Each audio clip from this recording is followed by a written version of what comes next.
Police sources do tell Action News the bodies in that field are those of the two young men from Westland who've been missing since Sunday. They were tracked to some key locations that may help provide some answers in this mysterious case. Yeah, Jourdan Bobbish and Jacob Kudla left Jacob's uncle's house at Hoover and 7 Mile in Detroit on Sunday. Their car later turned up at an apartment complex on Beechwood in Detroit, and the unidentified bodies were found today at Lyford and Gilboa Streets near Coleman Young Airport on the city's east side. We have Team 7 coverage tonight. Michael Rosenfield starts in Westland. But first, Smitha Kaloki is on Detroit's east side. Smitha, what's happening tonight in this investigation?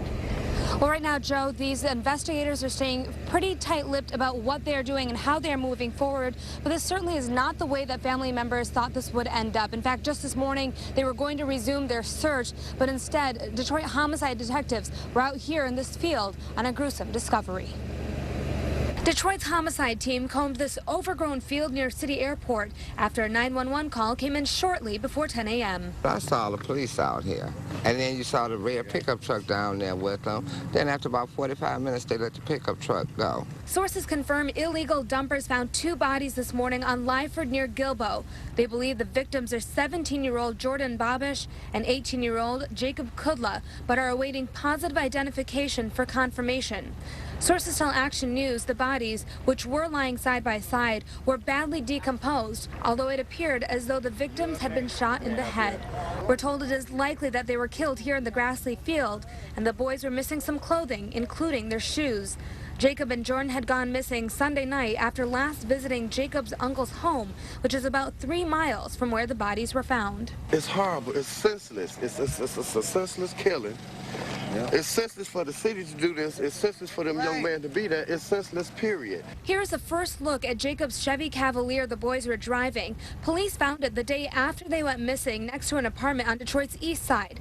The 2 men who were caught stripping the vehicle were arrested. Sources say they had also washed down the car. Now, there were no signs of Jacob or Jourdan except for a cane that Jacob used for an old injury. His uncle said he had given him something for the pain that night when he went missing, but other family members say the boys had picked up marijuana. And whoever did this, turn yourself in. You're going to get caught. There's no way around this.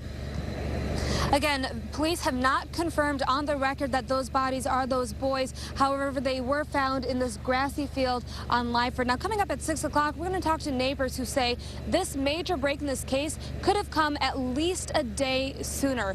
That's later on today at 6 o'clock. For now, live near City Airport, Smitha Kaloki, 7 Action News. All right, Smitha, we'll check in with you shortly. Thank you. Yeah, police are not confirming it, but they certainly are talking to the family, so as you can expect, it's an agonizing day for them, for the families of these missing boys. They waited all day for the official word from police about the tragic discovery, and 7 Action News reporter Michael Rosenfield went to Westland hoping to speak to family members.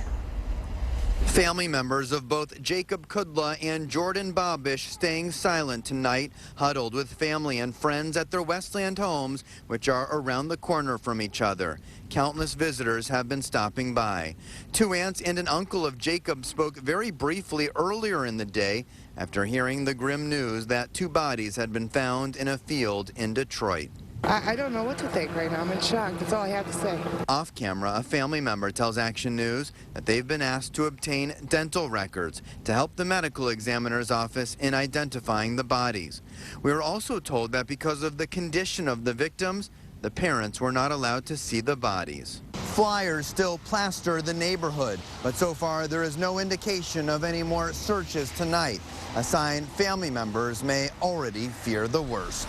In Westland, Michael Rosenfield, 7 Action News.